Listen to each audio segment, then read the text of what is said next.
Ayan nga guys. Ngayong aga. Naglilinis siya guys. Kasi sobrang ano na guys. Papunta na sa bahay namin. Baka may lumipat na dyan. Baka dyan natitira si Lalay. Kaya yan nilinisan na.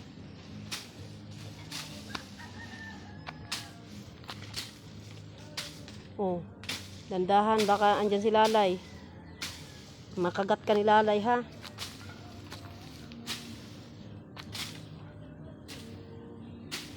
Yun guys, mga saging. Yung papaya namin. Ang liliit pa.